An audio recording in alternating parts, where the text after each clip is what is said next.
Então, aqui meus conflitos de interesse. E eu vou falar sobre um caso clínico interessante. Aí eu coloquei esse título aqui, psoríase e eczema atópico. As reações paradoxais ou mudança de fenótipo. Mas isso eu vou entender no meio do caso clínico que eu vou explicar porque eu coloquei isso daí. Então, basicamente, dermatite atópica e psoríase, elas são doenças crônicas e inflamatórias da pele. Deixa eu voltar aqui. Tanto a dermatite atópica como a psoríase já foram consideradas como só doenças de pele, mas atualmente a gente já sabe que todas as duas são associadas com comorbidades. A dermatite atópica é mais associada com transtornos de saúde mental, como depressão, ansiedade, déficit de atenção, alterações do sono e também com manifestações de atopia, como rinite e asma. E também está se vendo agora em menor grau com doenças cardiovasculares, acidentes vasculares cerebrais e também a obesidade. Já a psoríase, como a gente sabe, é uma doença mais associada à doença reumatológica, a artrite psoriásica, problemas cardiovasculares também são associados, doença metabólica e hepática. E tanto a dermatite atópica como a psoríase são associadas à má qualidade de vida. Por isso que é importante a gente conhecer, diagnosticar e tratar corretamente. Então, esse é um caso que foi um paciente de 76 anos encaminhado ao CISAM em dezembro de 2018. Um detalhe que todo mundo vai ver que está acontecendo com todos os casos clínicos é os intervalos. Os intervalos estão sendo complicados em função da pandemia. Você não consegue ter um seguimento constante do paciente. E nesse aqui ainda consegui, mas tem muito paciente que você quer fazer um caso clínico, mas que falta seguimento em função da pandemia. Então, ele foi encaminhado após falha de fototerapia e metotrexato. Aí foi solicitada a bateria de exames, ele tinha um PASI de 20 e um BCA de 15. A bioquímica veio sem alterações, um PPD negativo, raio-x das mãos com sinais precoces de artrite. E foi iniciada a limumab com dose de ataque de 80 mg, seguido por 40 a cada 14 dias.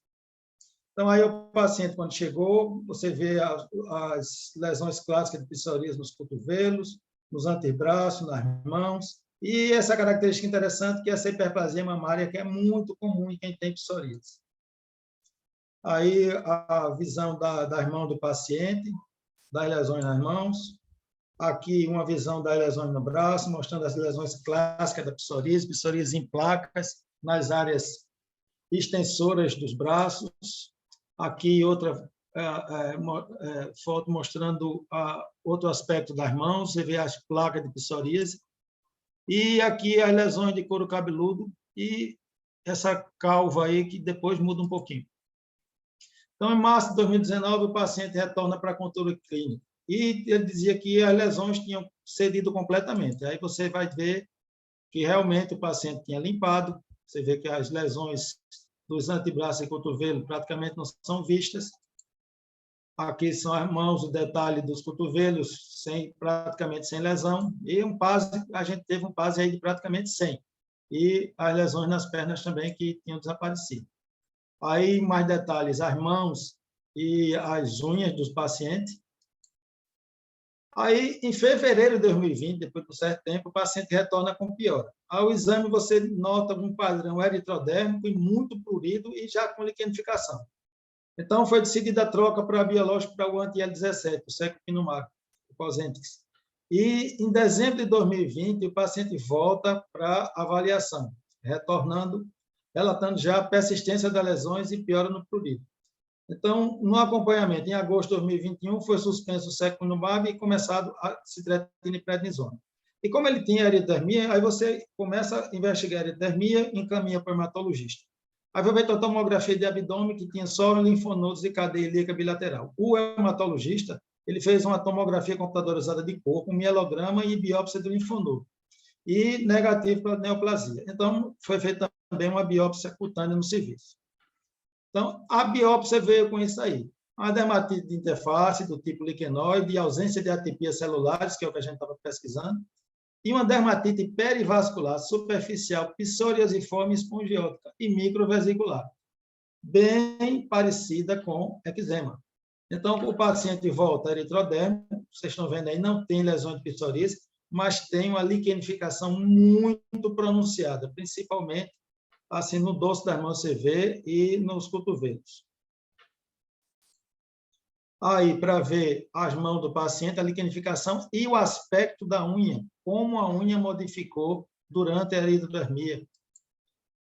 Aqui o aspecto dos pés e também chama atenção para o aspecto das unhas. As unhas são muito afetadas em pacientes eritrodérmicos. E aí a visão do pescoço do paciente muito lignificada, descamação fina, disseminada. Aí, uma coisa interessante. Durante esse tempo que o paciente fez biológico, ele teve um crescimento de cabelo interessante. Isso daí foi uma coisa que eu vi à medida que você vai vendo, fazendo o acompanhamento fotográfico do paciente. E aí vamos começar a falar de eritrodermia. Então, isso aí é um trabalho que foi avaliado 47 biópsias de pele em pacientes eritrodérmicos. E a biópsia de pele da gente se enquadra exatamente na fase de eczema, porque era psoriasiforme, então esses casos tiveram 80% de paraqueratose, hiperplasia psoriasiforme 60%, e tinha espongiose 80% e pré-vesículas, ou microvesículas, e a biópsia da gente veio com microvesículas. Então, a biópsia foi compatível com a biópsia de um paciente eritrodérmico com um padrão de eczema. E isso daí é outro levantamento de pacientes com psoríase eritrodérmica. Então, todos esses pacientes tinham uma resposta TH2 interessante, porque TH2 é a resposta de citocina do eczema atópico. Então, você vê que, nesse primeiro trabalho aqui, em 16 pacientes, eles têm uma resposta de TH2 porque eles fizeram biomarcadores, e esses biomarcadores eram compatíveis com TH2. Tanto nesse de 30 pacientes, nesse aqui com um paciente só, e nesses 16 pacientes. Todos eles tinham resposta TH2. Então, psoríase eritrodérmica, em uma boa parte dos casos, ela, quando aparece, ela é uma resposta TH2. Então, aí o que é que acontece? A gente, quando faz o secukinumab, a gente bloqueia o eixo TH1, TH17. E isso, o que é que pode ter feito? Então, provocou um desvio para o eixo TH2. Então, em determinados pacientes, esse fenômeno pode ocorrer. Você bloquear TH17 e isso levar a um aumento do eixo TH2, porque é um paciente geneticamente determinado a isso. Eu vou mostrar depois uma ilustração, que é uma espécie que é feita uma balança, e se ele estiver equilibrado, aí ele vai ter o mesmo padrão, TH2 e TH1. E quando você bloqueia um lado, então o outro pesa mais. Então, o que é que você pensa? Que isso pode também ocorrer o inverso. Ou seja, se você trata o TH2 e bloqueia o TH2, pode aparecer TH17. E já tem isso, o dupilumab, quando é feito para eczema atópico, ele tem relato de aparecimento de psoríase e artrite, quando estavam usando ele. Então, quando você bloqueia TH17, você tem eczema atópico, e quando você bloqueia o eczema atópico, você pode ter psoríase e artrite, mostrando que tem alguns pacientes que pode acontecer isso, embora não é uma coisa assim muito comum. E o que é que acontece? Já tem vários relatos consistentes de mudança de fenótipo. Isso é que eu vou deixar bem claro aqui, porque tem uma certa confusão sobre esses efeitos dos biológicos. Para psoríase psoríase para eczema em pacientes que tomam biológico, inibindo o TNF e o eixo IL-17. A maioria parou o biológico implicado, mas o tratamento conservador foi bem sucedido. E essas coisas são bem mais frequentes nos pacientes com antecedente de atopia. Então, aí eu vou mostrar esse trabalho que foi feito por uns japoneses, mostrando a exacerbação da dermatite atópica por ustekinumab no paciente psoriásico com IgE alto. Aí um relato de 2 casos. Aí veja que no relato, que eu não consegui o original do trabalho, mas tem aqui, ó, paradoxalmente. Ele achou que isso aí era um efeito paradoxal. Aí é o que a gente vai comentar agora. E esse pessoal aqui do Brasil, da UNOeste, também mostrou um paciente que fez, como eles descreveram, como efeito paradoxal do secukinumab, aparecendo uma dermatite atópica, e chamando dessa questão de paradoxal. Aí o que é que tem? Uma reação paradoxal é uma condição que aparece de novo, ou seja, do nada, e que piora, e que normalmente responderia ao mesmo agente que a induz. Ou seja, você está tratando uma doença inflamatória intestinal e faz um TNF. Aí você melhora da doença inflamatória intestinal e aparece a psoríase. isso é a condição paradoxal. Você trata uma coisa e a mesma coisa o que aparece também, por um paradoxo, também é tratado com aquele mesmo medicamento que você tratou aquela outra doença. O que não aconteceu nesse caso, nesses dois casos relatados. Você tratou com o ustekinumab e apareceu eczema tópico. Então, o ustekinumab não é tratamento para eczema tópico. Todo mundo sabe disso. Então, isso não é uma reação paradoxal. É uma condição nova chamada de mudança de fenótipo, que é quando o paciente tem, ao mesmo tempo, uma capacidade de resposta TH2 e resposta TH17. Então, quando você tem uma reação paradoxal, aí você bloqueia o TNF, aí você vai ter um excesso de interferon, que você estimula a migração de células T, induzindo assim a reação inflamatória. Essa é uma reação paradoxal. E aí é essa balança. Então, você tem, de um lado, a psoríase com IL-17, IL-22, IL-23, e, de outro lado, a dermatite atópica com IL-4 e IL-3. Alguns pacientes, você, quando fizer isso, ele desequilibra esse eixo e você vai ter uma resposta, uma mudança de fenótipo, não é uma resposta paradoxal. E aqui a gente vai ver um levantamento de vários estudos retrospectivos sobre o uso biológico, que tem de 1 a 4%, mais ou menos, 4,4%, de reações eczematosas durante o uso de biológico. Então, isso é uma coisa que já estava sendo vista nos trabalhos, mas que, à medida que a gente vai tendo experiência, a gente também vai vendo essas coisas. E aqui tem o contrário. Você tem um paciente, uma apresentação eritrodérmica de paciente, um paciente tratado com dupilumab, ou seja, ela tinha as duas formas de reação, TH17, TH17, TH1 e TH2. Você bloqueou o TH2, apareceu o TH17. Exatamente o contrário do que aconteceu com esse paciente que eu mostrei. E qual é o tipo de... Então, aí a gente vai atrás de dermatite atópica. Tem dois tipos de dermatite atópica hoje em dia que eles estão considerando: dermatite atópica extrínseca e dermatite atópica intrínseca. Essa dermatite atópica é considerada como sendo uma reação tipo 1 e tipo 2 de TH17. Então, ela tem as duas coisas ao mesmo tempo. Quando você bloqueia uma coisa, aparece outra. E tem também interferon, IL-4, IL-13, IL-31, que é tipo da dermatite atópica, e IL-17 e IL-22, que são mais relacionados com psoríase. Então, o que é que acontece? Nesse outro trabalho mais complexo, com assinatura molecular de dermatite atópica intrínseca e extrínseca, aí o que é que ele vê? Que a expressão de genes envolvidas nas respostas inflamatórias da dermatite atópica intrínseca lembra do psoríase mais do que da extrínseca. Então, esses pacientes que têm dermatite atópica do ramo intrínseco, com essa resposta TH2, essa resposta TH1 ali escondida, ele pode desenvolver essa resposta na hora que você bloqueia completamente o eixo TH2. Então, aqui são outros exemplos. Aqui é um paciente que apresentou uma erupção eczematosa desidrosiforme na mão e um eczema aqui de região cervical após o uso de TNF, de adalimumab. Aqui outro quadro, você bloqueia um eczema atópico com dupilumab e você desenvolve placa de psoríase como reação de mudança de fenótipo, não é uma reação paradoxal. Aqui é a mesma coisa, um paciente que foi tratado inicialmente com infliximab e apresentou essa erupção eczema-like. E depois ele foi tratado com ixekizumab e também apresentou o mesmo tipo de reação. Então, ele teve erupções eczematosas com dois tipos de imunobiológico, um TNF e um anti-IL-23.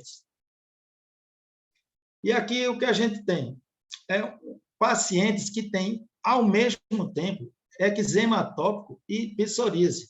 E quando você vai nas lesões e faz a imunistoquímica, você vê que os pacientes de dermatite atópica, eles têm mais IL-3, enquanto os pacientes de psoríase, eles têm mais IL-17A e F e IL-22. Então, mostrando que até o padrão de citocina das lesões é compatível com as duas doenças ao mesmo tempo. E aqui mais um caso de pacientes que têm 3 casos com dermatite, compartilham dermatite atópica e psoríase. E quando você faz a imunistoquímica, eles têm, o paciente de psoríase tem uma quantidade grande de interferon, praticamente não tem IL-4, que tem muito na dermatite atópica, e IL-17 na psoríase aqui, de novo, como achado da imunistoquímica. Aí volta aqui a gente para a balança. Então, tem que ficar bem claro que essa balança ela é impossível da gente saber. À medida que você vai tratando, é que você vai vendo o que acontece com o paciente. Então, nesse caso, eu só fui descobrir isso tudo depois que eu vi alguns pacientes apresentando, você trata a psoríase, e o paciente apresentava pequenas lesões de dermatite atópica. E que eu inicialmente achei que era dermatite de contato, mas depois de um certo tempo você vê, não, isso parece uma atopia. E conversando no CISAM, aí Carol vem com esse paciente que quando a gente já tinha discutido com ele, e quando eu junto o meu achado com essa pesquisa que eu fiz, ele se enquadrava perfeitamente na mudança de fenótipo. E o que é que acontece? Já tem, você pensa que vai poder tratar com 2 biológicos, você vai tratar ao mesmo tempo psoríase e tratar o eczema atópico. Pois já tem trabalho mostrando que teve pacientes que tinham psoríase e asma grave, e que foram tratados com secukinumab, benralizumab e dupilumab. Iniciou com benralizumab, mas depois ficou só com dupilumab, que é para o tratamento de asma severa. Então, já tem alguém que pensou nisso. Eu também pensei, mas quando eu fui olhar, eu disse, não, já tem gente que pensou nisso aí.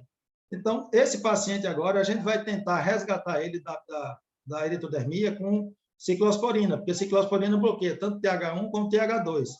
E observar o que é que a gente vai aparecer à medida que você tenta tirar ele da eritrodermia para tentar ver qual vai ser o fenótipo que ele apresentar. Mas isso aí a gente só vai saber no futuro. E obrigado pela atenção e um agradecimento somente à doutora Carol pelas fotos e o apoio na elaboração desse caso clínico. Excelente, Paulo. Excelente. Excelente. Agora, eu acho que Lu está aqui. Vou comentar rapidinho, hein? Rafa está aqui, Lu. E, menino, parece uma coisa. A gente vê isso, né? A gente vê isso. E tu não sabe. Eu vi isso com o Mira já. Aí você fica, meu Deus. Porque, na verdade, você tem uma rebordosa aí, né? Mas eu comecei a ver isso com os pacientes de Umira, com os pacientes de etanercept, com alguns pacientes de Estelara, que você trata e o paciente, quando volta, ele volta limpo de psoríase, mas ele volta com lesões que batem com psoríase. Só que eu achei, você vê, mas aí você vê uma vez, 2. Aí, na terceira vez que você vê, aí você diz assim, isso tem um padrão. Aí você começa a pesquisar, aí começa a achar. E tinha um padrão mais específico do que esse, que era esse caso que eu mostrei. Porque os outros pacientes, eu achei que era uma coisa tão normal que eu não fotografei. Quando eu acho uma coisa assim, fora do normal, eu fotografo. Mas eu achei que ele tinha tido uma dermatite... Pronto, ele limpou a psoríase. Um dermatite de contato não ia ter problema. Mas, na realidade, o que eu estava vendo é a mudança de fenótipo, que é uma coisa que vai acontecer com alguns pacientes, e que eles diziam que era psoríase, mas não era psoríase. Isso é que é interessante. O paciente chega para você, está voltando. Eu disse, não, isso não parece com psoríase, está parecendo com eczema. Mas, agora, com esse caso, dá para todo mundo ver isso. Essa paciente minha que fez um eczema grave com o Mira, a gente suspendeu e fez metotrexato, ela ficou muito bem. Aí agora ela está com alopecia areata. Vê mesmo, que loucura. Né? Você fica sem saber. E aí aconteceu o contrário. Você viu aí que o paciente teve um crescimento importante de cabelo, e a gente só vê isso quando acompanha. Quer dizer, o contrário. É difícil a gente ver a evolução das pessoas. E isso não tem nada a ver com aqueles pacientes que a gente pega, que tem aquela forma híbrida, que eu estava chamando de dermatite psoriasiforme, e que a Aldejane apelidou carinhosamente de psema, que são aqueles pacientes que já chama de seboríase. Assim. E a seboríase clássica também, né? Ela chama de psema e a gente chama de dermatite psoriasiforme, que a gente vê em criança. Então, poxa vida, eu acho que a gente está engatinhando aí para descobrir as coisas. Mas agora você vê que tem caso relatado e já tem gente misturando reação paradoxal com mudança de fenótipo. Aí foi bem claro, é uma mudança de fenótipo, não é reação paradoxal. Aí fica bem claro, porque senão muita gente vai começar a chamar isso daí de reação paradoxal, mas não é. Mudança de reação fenótipo. paradoxal. E é uma coisa que tem pouquíssimos trabalhos disso aí. Muito Inclusive, bom. Não tem nenhum trabalho dizendo que o paciente fez, eu procurei, que você fez 2 biológicos no paciente e ele saiu de psoríase para eritrodermia com caráter atópico, de eczema. Tem muita coisa, mas não tem igual da gente, não. Ainda tem esse detalhe. Às vezes deve ser muito raro. Tem que publicar. Oh, o que é engraçado é que ele fez eritrodermia com lesão de eczema e as unhas de psoríase, né? E as unhas de psoríase. As unhas de Mas psoríase. aí é onde entra o estresse da eritrodermia, né? Que ele atinge muita coisa que a gente não vê. A eritrodermia dá problema em fígado, dá problema cardiovascular, dá muita coisa que a gente não avalia. A gente fica olhando muito a pele, por isso que eu chamei a atenção para as unhas. A unha, ela mostra muito o caráter sistêmico da doença. Para você ter uma lesão daquela de unha, é quando você tem um trauma muito grande. Pacientes que fazem cirurgia, que vão para a UTI, eles têm problema de unha semelhante àquele que ele apareceu. Para você ver a sobrecarga sistêmica que ele teve com aquela eritrodermia. Porque tem que vir de dentro, né? Porque o problema de matriz tem que vir. A gente não está vendo a parte interna. Muito bom. Pessoal, vocês querem perguntar alguma coisa a Paulo? Quero deixar por último, estou moderando aqui. Lesão de matriz, exatamente, Rafinha. Então, se é lesão de matriz, vem de dentro, né? Vem de uma forma sistêmica, é isso que Paulo quer dizer. Né? Dani, quer perguntar alguma coisa? Anice, Carol. Vou apresentar o meu, que é bem rapidinho. Lu, por favor, avisa a Amanda que eu vou começar a minha apresentação. Posso começar, Paulo? Pode ir lá. Oh, eu tenho tanta... Estou sem achar aqui. Vocês estão vendo a minha? Estamos sim. Joia. Então, vou começar a minha vida, avisa a Amandinha aí. Então, boa noite a todos. Eu agradeço demais. Estamos chegando ao fim, né, de uma jornada de um ano, onde um pequeno grupo se reuniu para a gente falar sobre psoríase.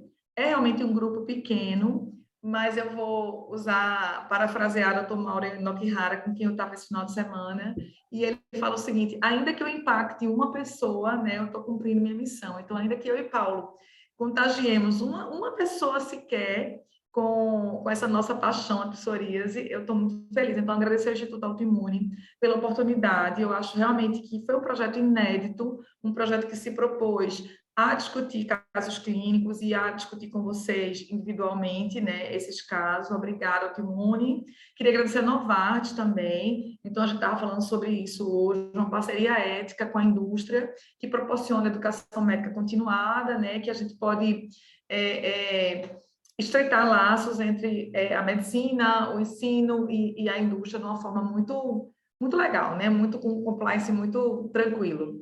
Queria agradecer a vocês que ficaram esse ano com a gente, então, o pessoal do grupo, todo mundo, queria agradecer demais. A gente sabe, Paulo falou sobre isso, dos nossos desafios, né? Chega uma hora que a gente não aguenta mais evento online, vocês estão aqui. Então, muito obrigada, e eu vou começar a minha apresentação. Esses são meus conflitos de interesse. E eu não vou falar de um caso clínico, né? A proposta aqui é falar um caso clínico, mas eu não vou falar de um caso clínico, eu vou falar de uma série de casos clínicos. Então, eu conversei com Maria e a minha proposta hoje é compartilhar com vocês a minha experiência, né, em psoríase. Então, eu vou mostrar uma série de casos de psoríase, ao mesmo tempo que a gente se propõe a fazer uma revisão, né? Parece até que eu combinei com o Paulo, uma revisão do que a gente viu durante o ano, e nos colocar à disposição de vocês para tirar dúvida, para perguntar o que, é que vocês têm visto, né? Que se vocês mudaram o olhar de vocês depois que a gente passou esse ano revisando. Então, eu vou compartilhar a minha experiência, começando pela definição de psoríase, só para a gente reforçar. Então, toda hora eu falo isso, né? Psoríase é uma doença sistêmica, como o Paulo falou, né? Inflamatória crônica. Então, é uma doença crônica que você precisa seguir esse paciente de uma forma rotineira. Eu concordo com o Paulo, a pandemia atrapalhou bastante o acompanhamento desses pacientes, né? Não só com biológico, como com metotrexato e outros imunossupressores, de pele, unhas e articulação, né? Então, foi-se o tempo que a psoríase era uma doença apenas da pele. A psoríase é uma doença de vários domínios, principalmente pele, unhas e articulações. Imunomediada, né? Então, os pacientes perguntam: é autoimune, doutora? A gente fala: não, é imunomediada. Então, é mediada, né, por citocinas inflamatórias, como o Paulo bem mostrou, de base genética.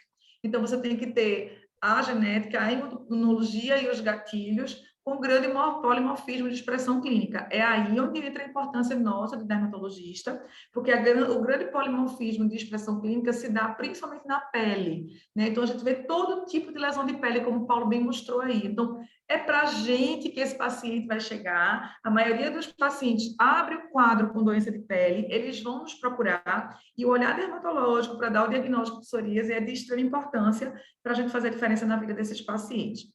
Nessa definição, eu queria chamar vocês, bastante atenção de vocês, para vamos dizer assim, dois critérios, né, importantes. Primeiro, para os domínios da psoríase. Então, mais uma vez, a psoríase é doença de pele, unhas e articulações. São os chamados domínios da psoríase. Então, hoje, as articulações, elas não são mais vistas como uma complicação da doença da psoríase. Elas fazem parte do quadro, a ponto da gente chamar a doença não só de psoríase, mas de doença psoriásica, né? Entendendo que é uma doença sistêmica de pele e articulações. Então, são os domínios da psoríase. Outra coisa que eu queria chamar a atenção de vocês é que, de fato, é uma doença sistêmica, né? A gente acabou de ver. É uma doença sistêmica com outras comorbidades e que, assim, deve ser abordada. Então, eu falo para os residentes que a gente tem que tratar como se fosse um doente metabólico. O Paulo fala isso há muito tempo, que a gente fica repetindo as mesmas coisas com relação à qualidade de vida. Nesse âmbito, com relação aos domínios da doença psoriásica, deixa eu só fazer aqui, vou achar isso aqui. Da doença psoriásica, né, a gente tem a visão do GRAPPA. O GRAPPA é um grupo onde dermatos e reumatos se encontram, né, para definir alguns critérios de tratamento e diagnóstico da psoríase, da doença psoriásica, já que ela acomete unhas e articulações. Então, o GRAPPA divide a doença psoriásica em 6 domínios, né? Ele chama de artrite periférica, artrite axial, de entesite, que não seria um quadro de artrite propriamente dita, e os domínios cutâneos, ó, de pele e unhas, e dactilite também, que seria um domínio reumatológico, vamos dizer assim. Então, é como se fosse várias nuances, né, vários fenótipos da doença psoriásica. A vantagem da gente entender esses domínios do GRAPPA é que ele dá uma luz de como a gente deve abordar terapeuticamente a doença psoriásica, quando ela tem uma predominância de artrite periférica, quando ela tem uma predominância de artrite axial, doença de pele e de unhas. Então, eu acho isso bastante importante. O nosso consenso incluiu essa tabelinha do GRAPPA esse ano, né? Então, vocês vejam que aqui, ó, ele já sugere a doença de pele parece muito com a abordagem da gente, do consenso, mas ele fala assim, ó, que unha, por exemplo, o biológico pode ser uma primeira escolha, né? Ele fala aqui, por exemplo, ó, que na doença axial, o metotrexato não é indicado. Então, isso, enquanto a gente não se aprofunda nos estudos de imunogenética, de farmacogenética, onde a gente terá um painel genético dos pacientes que responderão a tal droga e não responderão a outra, eu acho que os domínios do GRAPPA conseguem nos dar um guia de por onde a gente começar a tratar. Então, os domínios da doença psoriásica, eu acho uma coisa importante que eu queria chamar a atenção para vocês. Outra coisa importante é, mais uma vez, né, ressaltar, enfatizar a importância da psoríase como doença sistêmica de fato, onde a ligação entre psoríase e suas comorbidades, ou seja, o estado sistêmico da doença, é resultado de uma inflamação crônica comum às patologias. Então, é como se fosse um fogo mesmo, uma brasa inflamatória na psoríase, em comum com outras doenças sistêmicas, como a gente vai ver mais adiante. A ponto da gente não saber quem vem primeiro, né? Eu tenho as doenças associadas, eu tenho as doenças sistêmicas, a síndrome metabólica, a doença cardiovascular, como consequência de um estado inflamatório crônico da psoríase, ou essas minhas doenças associadas, esse meu estado metabólico, minha doença cardiovascular, é gatilho para o paciente que tem predisposição à psoríase. Né? Então, a gente fica nessa. O que a gente sabe é que parece que as coisas impactam uma na outra. Então, é fato que tratar a psoríase, eu melhoro, mudar de estilo de vida, né? Tratar a doença metabólica, tratar a doença cardiovascular, tratar as outras questões inflamatórias, impacta positivamente na psoríase, a gente vê isso na nossa prática, mas a gente também acredita que tratar a psoríase tem um impacto consequente na doença metabólica e na doença cardiovascular e nas outras comorbidades e doenças associadas. né? Então, mais uma vez, a gente vê que o paciente com psoríase, ele é um doente sistêmico, com 3 vezes mais chance de ter doença inflamatória do que um doente que não tem artrite psoriásica, com 30% de chance de ter artrite psoriásica, né? Com impacto psiquiátrico importante, com relatos de depressão e ansiedade, impacto importante na qualidade de vida, sem falar na síndrome metabólica e na doença cardiovascular, todas elas servindo tanto como consequência da psoríase não tratada, como gatilho, né, para piorar e desenvolver a doença. Eu adoro esse slide, não sei se eu já mostrei a vocês, eu acho que não, esse grupo não mostrei, onde ele faz uma comparação de um corte histológico, né, corado por HE, de uma pele e de um endotélio vascular, né? Ele vê aqui, ele corta o endotélio vascular e ele faz imunistoquímica e ele vê exatamente as mesmas citocinas na pele e no endotélio vascular, provando que essas doenças realmente elas compartilham o mesmo status inflamatório e elas estão relacionadas entre si. E é assim que a gente deve abordar nossos pacientes. Então, fazendo uma revisão do que a gente viu por aqui durante o ano, tanto nas minhas discussões, como nas discussões de Paulo, como nas nossas discussões de grupo, a gente viu a prevalência da psoríase no Brasil, que a gente conseguiu graças ao estudo de Romit de 2017, que a prevalência aqui no Brasil é de cerca de 1,31% da população brasileira. Isso equivale a mais ou menos, né, nem sei fazer agora, mas mundialmente 125 milhões de pessoas, que a prevalência mundial seria entre 2% e 3%, e aqui um pouco menor, segundo o estudo de Romit. A gente bateu muito no algoritmo de tratamento da psoríase através do consenso da gente, que foi atualizado em 2020, e eu trago para vocês hoje a sugestão do GRAPA, né, que foi o que eu trouxe hoje. A gente falou muito da atualização do PCDT e do rol da ANS, facilitando o acesso ao tratamento da psoríase, principalmente psoríase grave. A gente viu muito essa coisa das áreas especiais, então unhas, couro cabeludo, psoríase invertida, como relacionadas à psoríase de prior prognóstico e com associação maior a comorbidades, principalmente a artrite psoriásica. Enfatizamos a importância do dermatologista como médico que está na porta para diagnosticar, acompanhar e ser a grande oportunidade de mudar a história da doença desse paciente. Batemos muito em meta de tratamento, então hoje, segundo o nosso consenso e segundo outros consensos mundiais, a gente tem meta de tratamento de melhora de 90% dos nossos pacientes, melhora de PAS de 90%. A gente tem meta que o PAS do paciente da gente fique menor que 3. Então, em psoríase, a gente tem meta, né? Isso não sou eu que estou dizendo, não é o nosso consenso que está dizendo, mas é o mundo todo que diz que um paciente com psoríase hoje ele deve melhorar 90%, que ele deve ficar com PAS absoluto menor que 3.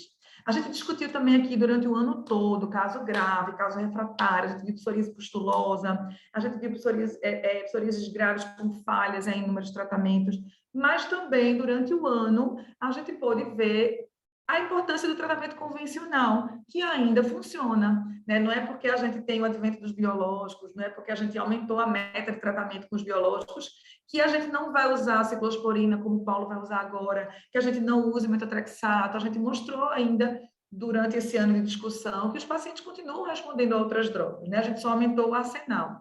E a gente viu também, tanto eu como o Paulo, psoríase em populações especiais. A gente viu criança, a gente viu idoso, né? Então a gente viu várias populações especiais aqui. Então, fazendo um grande apanhado, né? Um checklist do que a gente viu durante o ano. Mas aí eu pergunto a vocês, o que é que a gente tem visto aqui em Pernambuco, né? No nosso dia a dia? O que é que a gente tem visto aqui em Recife? Né? A gente se questiona, caramba, Paulo, eu tenho visto isso. E Paulo fala, eu também vi, e Carol, eu também vi, todo mundo também vi. Mas o que é que a gente tem visto, né, na nossa eficácia? E aí onde vem a Amanda, né? Não sei se a Amandinha entrou aí. Aí onde vem essa menina linda, maravilhosa, essa princesa inteligentíssima, que diz assim, não, eu quero ver o que é que a gente está vendo aqui. Então, a Amanda fez o TCC dela, baseado numa necessidade que ela teve de escrever o que é que a gente tem visto no nosso ambulatório de imunodermatologia do Hospital Otávio de Freitas. O nosso paciente com psoríase que chega no nosso ambulatório de imunodermatologia, como é que ele é? Ele está aparecendo com os pacientes da literatura e a Amanda se propôs a avaliar esses pacientes durante um ano, né, e falar para a gente o que ela viu lá. Então, ela fez uma série de casos, né, de acompanhamento nos pacientes que estavam se tratando, né, eles não tinham diagnóstico de psoríase no momento que a Amanda foi avaliar, então ela bateu uma foto de 1 ano e pegou esses pacientes que estavam em acompanhamento e ela se propôs a ver o perfil clínico epidemiológico desses pacientes. Ela se propôs a checar se esses pacientes tinham envolvimento das unhas e das áreas especiais. As áreas especiais, além das unhas, são couro cabeludo, psoríase invertida, psoríase de face, né? Ela se propôs a ver se esses pacientes tinham ou não comorbidades. Ela se propôs a fazer uma relação entre o acometimento de unhas e artrite psoriásica, que a gente sabe que está bem definido na literatura, né, que 80% dos pacientes que têm acometimento ungueal têm uma chance de desenvolver artrite psoriásica. Ela resolveu ver o que a gente estava tratando, o que a gente estava usando, e ela relacionou o PASI, o DLQI, a qualidade de vida e a gravidade da psoríase com o tratamento empregado. Só um minutinho. E o que a Amanda viu? Então, fotografando, né, o estudo descritivo, né, o que ela viu durante esse ano? Isso aqui é tudo, Mandinha, fotografando. Ela viu que tinha uma predominância do sexo feminino, mas discreta. A maioria dos pacientes tinha psoríase em placa, né, então a forma clínica era, de fato, psoríase em placa. A maioria dos pacientes, a grande maioria, tinha mais de 45 anos. Vejam só que número importante, 70% dos pacientes tinham acometimento de áreas especiais. Perdão, gente, eu ia falar logo aqui, ó, epidemiológico. Então, homens e mulheres, a maioria com maior de 45 anos, a maioria, claro, vindo de Recife, região metropolitana, a gente tinha um hospital terciário no Recife, a maioria dos pacientes estava desempregado, a grande maioria dos pacientes estava desempregado, né? Então, inativo nos seus trabalhos. Agora, vamos para cá, para a parte clínica. A grande maioria tinha psoríase em placas, 70% tinham acometimento de áreas especiais, 60% dos pacientes tinham comorbidade associada, hipertensão, síndrome metabólica, doença cardiovascular, dislipidemia, artrite psoriásica, né? E a gente viu isso, e 30% com artrite psoriásica. Então, esse foi o grande apanhado que a gente fez do retrato dos pacientes que a gente estava acompanhando. Além disso, né, ela fez uns gráficos lindos, onde ela viu como é que a gente estava tratando. Metade dos pacientes estavam fazendo tratamento tópico isolado. Metade dos pacientes não usava nenhum tratamento sistêmico. A outra metade estava usando tratamento sistêmico. A grande maioria dos pacientes que estavam em tratamento sistêmico faziam uso de metotrexato. Depois, Paulo e Carol podem comentar aqui se é isso que vocês veem na prática de vocês. Né? Alguns usando astretina, ou um perdido aqui com ciclosporina, e alguns usando biológicos. Nesse ano, a gente só viu a adalimumab, né? Muito curioso. A gente também ficou curioso com isso. Como assim? A gente só tem a adalimumab, mas foi o que a gente viu durante o ano. E aqui eu faço um comentário que a gente vive tempos atípicos, onde os pacientes não conseguem dar seguimento. E desse ano a gente tem paciente para trocar biológico, a gente tem hoje, essa semana, lá no Otávio, eu vi paciente com outro imunobiológico, mas o que a Amanda relatou no estudo dela foi isso. Ela viu o seguinte também, ó, nos pacientes que usavam tratamento tópico e tratamento sistêmico, a maioria deles estavam com PASI baixo, né? Eles estavam com PASI, os dois com PASI muito parecido, com PASI de 4, a média do PASI, né? A literatura recomenda que esse PASI fique abaixo de 3, mas a gente estava com um PASI baixo, tanto no grupo que tinha tratamento tópico isolado, como no grupo que tinha tratamento sistêmico. Ela viu um DLQI menor nos pacientes que tinham tratamento sistêmico. Quando ela esmiuça o tratamento sistêmico, ela consegue ver uma escadinha aqui, ó, do DLQI diminuindo, né, do tratamento com metotrexato, que era a nossa maioria, para o tratamento da gente com adalimumab, o DLQI bem baixinho. O PASI dos pacientes que estavam em uso de adalimumab era 0, né? Então a gente chegou mais próximo da meta.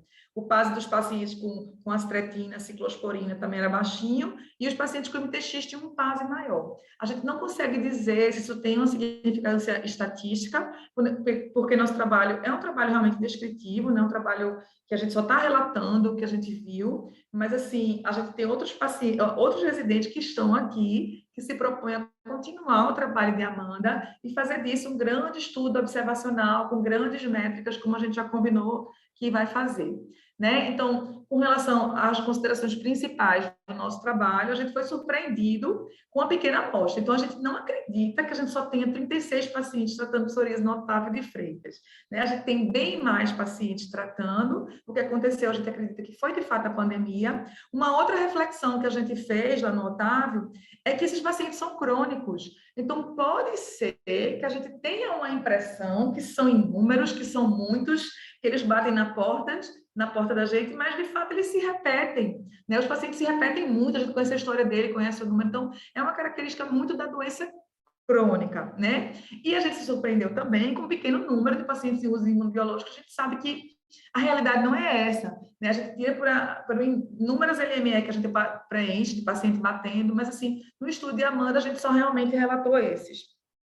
A média de idade, o equilíbrio entre os sexos, a forma clínica, a maior prevalência de psoríase em placa, a presença de artrite psoriásica em 30% dos pacientes, o grande número de comorbidades associadas, em 60%, são semelhantes à literatura. Então, a nossa pequena amostra, a gente teve uma grata surpresa de corresponder à literatura. A amostra pequena, mas a gente fala, poxa vida, né? É igual à literatura.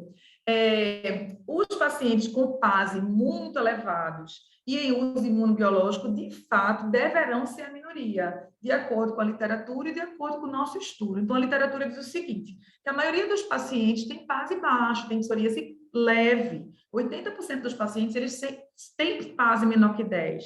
Eles têm, de fato, psoríase leve, né? E o uso de tratamento sistêmico, e principalmente de tratamento imunobiológico, deve ser empregado na minoria deles, já que a maioria são pacientes de psoríase grave. A gente viu isso também no nosso estudo, né? Os indicadores de gravidade estão baixos, significando que a gente talvez esteja conseguindo, de fato, controlar a doença. Né? A gente tem uma média de PASI de 4, tanto nos pacientes com tratamento tópico como sistêmico, mas a gente parece que nossos pacientes estão relativamente controlados. A gente ficou muito satisfeito com isso. Então, para terminar, né, a minha apresentação, eu me propus a fazer uma grande revisão também, um agradecimento em público à Amanda, homenagem a ela. Eu faço para vocês um convite e chamo vocês para fazer uma reflexão.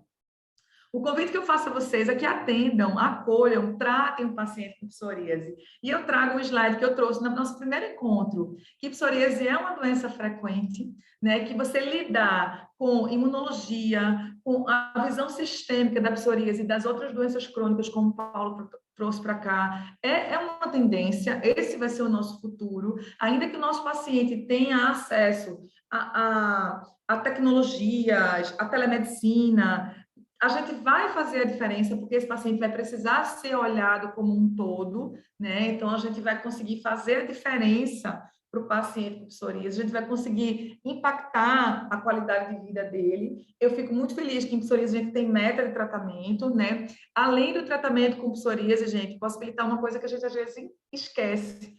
Muito do meu network hoje é graças ao tratamento da psoríase. Então, assim, nosso relacionamento com o reumato, né, com o clínico, com outros dermatologistas do Brasil, de Recife, do mundo, é por conta desse amor que a gente tem à psoríase, né? E é isso. Então, eu convido vocês para vestir essa camisa, né? Ter esse amor que a gente tem por psoríase. E eu faço uma reflexão, a gente fez uma reflexão. O conhecimento e a pesquisa científica estão ao nosso alcance. Então, a reflexão que Paulo trouxe aqui, que ele nunca viu um caso igual ao dele, a reflexão que a gente fez assim, poxa vida, Amanda só mostrou 36, mas ninguém tinha mostrado aqui no Nordeste o que é que está havendo, né? Eu tive uma surpresa agora que eu vi o nome de um amigo meu no trabalho que Paulo mostrou. Então, eu vi o nome de Eduardo, o nome de Marilda, num trabalho que Paulo mostrou. Então, assim, falta a gente mostrar para o mundo o que é que a gente está vendo. Né? As pessoas perguntam assim, Lígia, quantos por cento dos teus pacientes têm artrite? E a gente não responder, né? Eu fico até com vergonha, principalmente a gente que é nordestino, né? Que a gente que é do Norte Nordeste, a gente está vendo as mesmas coisas, a gente está vendo até mais, e a gente fica caladinho sem mostrar. Então, Paulo, Carol, vocês precisam publicar esse caso. Né? Meninos, vocês que estão aqui, vocês têm que dar seguimento ao trabalho de Amanda. Então, eu agradeço mais uma vez a vocês. Estou à disposição nos meus ambulatórios de imunodermatologia do Otávio e de psoríase do IMIP. Agradeço demais a Maria, Maria, nossa anja da guarda, ao Instituto Autoimune, a vocês, tutorados, residentes, que nos prestigiaram durante o ano. E estamos à disposição, tanto eu e Paulo, se vocês quiserem tirar alguma dúvida, compartilhar alguma experiência de vocês. Cadê Mandinha? Tá aí, Manda? Quer falar alguma coisa, Manda? Eu queria também tornar minhas as palavras de Lígia e tenho que agradecer a paciência de todo mundo, a paciência de Maria, esse esforço que a gente tem de tentar transformar a psoríase de uma coisa complexa numa coisa simples do dia a dia, porque, na realidade, depois de algum tempo, você começa a ver psoríase como dia a dia. E algumas pessoas têm dificuldade de fazer isso. E a função da gente é facilitar, é dar a mão nesse processo para tentar transformar a psoríase de uma doença negligenciada, como muitas outras, numa doença que todo mundo saiba conduzir. E se você não souber conduzir, tem com quem conversar, tem com quem falar, tem com quem trocar as ideias, que é o principal disso daí. A tutoria, ela se propôs a isso. Como é uma coisa que está começando, e foi no meio da pandemia, a gente conseguiu fazer isso no meio da pandemia, um tempo complicadíssimo, a gente tem que ter o mínimo de satisfação, porque realmente não é uma coisa fácil de fazer, o que a gente fez, e nesse tempo. Esse foi o pior tempo que tinha para fazer isso. E é uma coisa que atrapalha também nos ambulatórios. Maria está devendo o encontro presencial. Porque eu acho que o CISAM... Vamos organizar. Diga, doutor Paulo. O CISAM, a gente deve ter entre 150 e 200 atualmente pacientes em biológico. A última estatística que a gente fez já tinha passado de 150. E aumenta muito. Agora, a gente só não tem mais porque tem dificuldade de acesso, porque a gente tem dificuldade de exame, a gente tem dificuldade de um bocado de coisa, porque a gente poderia fazer muito mais, mas você faz o que você pode. Então, o que eu queria deixar é o agradecimento. Eu acho que fica aí, principalmente para a Maria, que é a Imagina, de jeito nenhum. Eu que, em nome do Instituto Autoimune, queria agradecer a todos vocês que estão aqui hoje, durante todo esse ano de tanta troca de experiência, a tutoria digital, acho que foi assim, muito bom, porque a doutora Lígia e o doutor Paulo trouxeram aqui toda a experiência, a bagagem que eles têm e puderam compartilhar com todo esse pessoal.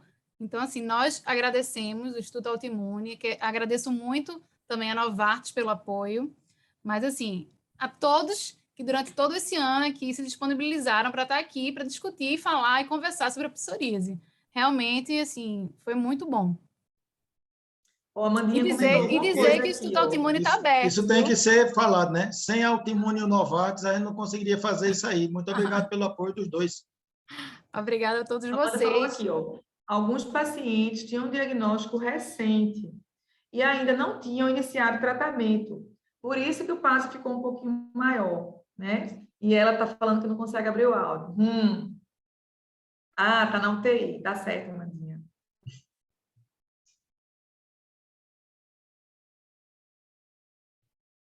Alguém quer tirar alguma dúvida? Alguém quer falar alguma coisa? Rafa? Eu quero falar com vocês, posso? Carolzinha, claro. Quero parabenizar Carol. Vocês dois, Lígia e Paulo. Foi um ano realmente difícil, mas foi muito bom vocês trazerem junto com a Autoimune, com o apoio da Novartis, né? Um projeto muito legal, diferente, que não são aulas teóricas, né? Na verdade, é um grupo de estudo com pessoas com mais experiência, né? E pessoas com... também com um nível excelente, né, científico. Às vezes a gente tem experiência, mas não estuda tanto, né? E foi muito produtivo. Eu me vi nessa situação assim, há 12 anos atrás, quem me deu a mão foi Paulo, né? Eu não era tão fã assim de psoríase, como a maioria das pessoas, quando começa, né, não é tão fã. Mas Paulo foi quem me deu a mão, eu estava lá, eu junto dele, ele, na verdade, eu acho que ele não acreditou que eu fosse dar conta. Então, ele disse assim, senta aqui, me botou na cadeira do lado dele. E eu fiquei lá e, assim, comecei a amar. E hoje eu realmente eu amo e trato muita gente, né? A gente compartilha disso. Mas graças a Paulo, né? Eu devo isso realmente a Paulo. E eu acho que o que vocês estão fazendo hoje é o que Paulo fez comigo, de uma outra forma, porque é um outro momento, né? Uma outra situação. Mas, assim, acho que é muito importante, porque a gente tem medo, né? Acho que todo mundo passou por esse medo inicial, né? São tratamentos complexos, são pacientes complexos, E a gente fica inseguro no começo. Então, depois que a gente vai com Deus, né? Vamos embora. E aí, assim, achei muito bom fechar hoje, assim, com esse trabalho, né, de Amanda, com você colocando, porque é uma visão geral, né? Ainda que de um hospital, mas é representativa, é muito representativa, assim, gostei muito, muito.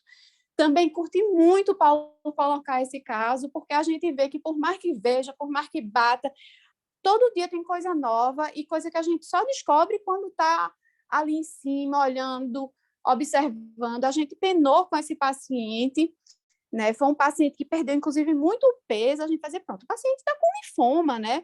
E o paciente foi, assim, super biopsiado. Hematologista, ele foi realmente triado porque a gente achava que era linfoma, achava que era linfoma e achava que era linfoma. A gente só achava que... Porque, assim, né, Paulo? Ele tinha uma perda de peso grande, fez uma eritrodermia, então a gente olhava. Enfim, quando vieram as últimas biópsias dele, foi que aí não, é eczema. E aí Paulo chegou um dia na minha sala, abriu a porta e fez assim: Carol, eu já sei. Ó, quando Paulo disse, olha, você não vai acreditar, eu vou trabalhar assim, não sei o que, e é isso. Eu fiquei olhando assim, eu não acreditava na mesa, eu fazia, mas rapaz, Paulo é fogo mesmo. Ó, tudo que eu catei no mundo Paulo inteiro e não achei, Paulo achou. Paulo, olha, e ele vem assim, cientificamente, totalmente armado. Ô, Carol, Nossa Senhora. e o trabalho que ele mostrou, que chama isso de psoríase paradoxal, é desse meu amigo, viu? Eu já vou dar uma Mas você viu, mas eu expliquei, ele seguiu o japonês. O japonês foi que erraram, ele seguiu o japonês. O problema foi a referência dele. Ele podia ter pegado outra referência, mas ele pegou justamente o japonês que antecedeu, que disse que era paradoxal. Mas veja, ele fez, mas né? não tem como você saber, porque é muito raro. Eu fiquei assim, eu olhava e não acreditava no que ele estava dizendo, entendesse? E aí, assim, depois desse, eu já fiquei assim, com a cabeça meio assim, rapaz, agora quando o negócio tá com biológico, eu vou olhar agora com outro olhar. 2 anos depois, será que não é eczema? Eu já estou pedindo IgE. Você não tem ideia, Lígia. Olha, depois desse paciente, a minha cabeça disse, rapaz, isso, depois que a gente sabe de uma coisa, é raro, mas ela deve ser mais comum do que a gente imagina. Só que a gente não via com esse olhar, né? A gente não tinha ideia, porque quando aprendi, a Lígia também, né? A gente aprendia assim, ou o paciente tem uma coisa ou a outra, porque são ou é TH1 ou é TH2. São espectros diferentes, né? Não é? A gente aprendeu desse jeito. E aí, de repente, a gente agora olha e faz... depois a gente aprendeu que podia estar um pouco lá, um pouco cá, e agora você vê ele revertendo de um lado para o outro. Quer dizer, é constante, né? O aprendizado. E, assim, queria de todo jeito agradecer muito a vocês. Paulo, realmente, eu não tenho nem como agradecer, não só pelo tutorial, mas por tudo. E parabenizar realmente o trabalho de vocês, Maria, assim, muito bom, que a gente continue com o grupo, mesmo aí, sem ter esses encontros nesse formato, mas que possa trocar ideia, tirar dúvida, e até mostrar uma curiosidade, uma coisa ou outra que a gente, como essa, por exemplo, que, né, foi ótimo, mas, assim, outras, de vez em quando, Paulo realmente, ele capta umas coisas assim que a gente vê como poucas pessoas, né? E é muito bom, mas obrigada a vocês, viu? Queria agradecer mesmo. Vocês estão vendo. Obrigado a Carol também, porque Carol é que é a pessoa organizada do CISAM. Eu sou totalmente caótico, porque o CISAM não é uma coisa fácil. Você Veja chega lá, só tem que 20 pacientes dupla para atender. perfeita para produzir ciência. Não é uma coisa simples. E Carol é a pessoa que, às vezes, está com a cabeça no lugar lá. Eu normalmente não estou. E esse caso foi muito interessante, porque eu comentei com Carol na porta da sala. Carol, eu estou vendo uns pacientes de psoríase que a gente trata com biológico e que aparece com eczema. Aí ela disse, aquele paciente da eritrodermia chegou à biópsia e era de eczema. Eu disse, pronto, resolvido o problema, porque eu não estava entendendo, eu estava vendo essas coisas, mas não estava entendendo. Na hora que você vê, automaticamente, aí você entende. É o que falta, é justamente a vantagem de um serviço.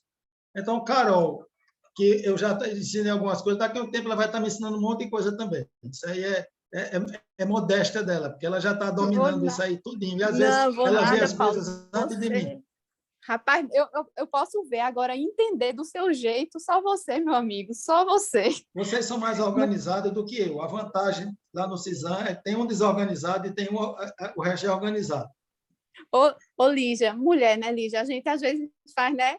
Homem vai agora... Eu sou poxa, super organizada. aí Paulo faz assim, mas tu tem as fotos? Tenho, Paulo. Tá com data? Tá, Paulo, tem tudinho. Eu fico rindo. Ele faz, tu tem as fotos? Tenho. Outra coisa, não, às vezes eu saio de lá exausta, mas assim, é foto geral, porque uma vez Emerson disse assim, rapaz, não adianta ter os casos se não tiver as fotos. O negócio é fotografar. Fotografa tudo, mas assim, isso faz anos, há anos, né? Tipo assim, fotografa tudo, depois vê o que acontece. E Paulo, quando olhou as fotos, eu nem notei que o paciente estava com mais cabelo. Não notei, não. Eu só vi o paciente perder peso, preocupada com a pele, com as unhas, com o resto do paciente, né? Eu nem notei. Aí Paulo disse, Carol, o homem tá cheio de cabelo. Olha, eu morri de rir. Eu disse, é mesmo, realmente, eu não sei como. Ele tá, nasceu o cabelo onde era careca, eu não sei como foi aquilo, mas tá.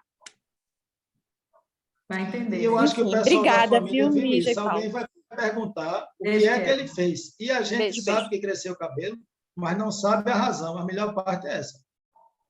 O que A foi que melhor fez parte é crescer essa. cabelo nele? Ei, vocês, meninos residentes e meninas que estão aqui, Anice, Dani, é tão impressionante, os desafios são o mesmo. O medo do linfoma, a gente se pela de medo de eles estarem com linfoma, quando a gente vê um paciente sem responder, quando a gente vê um paciente agravando, né? A gente passa por isso todo dia, né? A dificuldade do diagnóstico, a gente se acha, bate o olho e diz, bate o olho e diz. E a gente, às vezes, tem dificuldade de diagnóstico.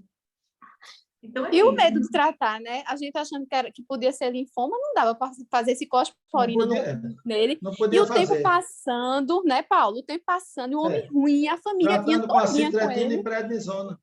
Pense. Mas as coisas terminam se encaminhando e a gente vai conseguir assim acompanhar ele melhor agora, porque agora a gente entende exatamente o que ele tem. E a partir do momento que você entende, aí fica mais fácil você planejar tudo. Maravilha. Alguém mais, gente? Queria só Essa agradecer. inquietação, ela é bem interessante, né? Assim, a gente é acostumado a pensar no TH1 por um lado, TH2 e TH17, tem um TH1 17 e o TH2 para dermatite atópica. E aí, quando você vê justamente essa mistura, isso gera um desconforto, né? Porque você pensa que está fazendo tudo errado, mas na verdade são novas coisas que a gente não abriu o olho antes, está abrindo agora. Essa discussão é muito rica. A interpretação de casos ajuda muito. Esse é Rafa, nosso residente maravilhoso. E Lu? Eu fui falar junto com o Rafa, só agradecer também, eu acompanhei o projeto, né, desde o começo, desde que a doutora Lígia postou do projeto, eu me interessei demais, a gente lá no IMIP tem uma vivência muito grande de psoríase, né, e assim, foi um projeto excelente, todas as apresentações foram extremamente ricas, todos os casos acrescentando demais. Só agradecer mesmo, né, o Instituto Autoimune, doutora Lígia, doutor Paulo, por dividir com a gente. E é isso, como a doutora Carolina falou também, espero que o grupo continue. A gente agora saindo da residência, bate um medinho de ficar sozinha no mundo. Então, mesmo tendo acesso à doutora Lígia, que continue para a gente sempre ter a oportunidade de discutir casos que encontrar mundo afora. Essa é Lu, nossa residente brilhante, que vai para o mundo agora, terminando a residência, né, e vai tratar a psoríase. Alguém mais? Bem, Está encerrada a sessão, Marys?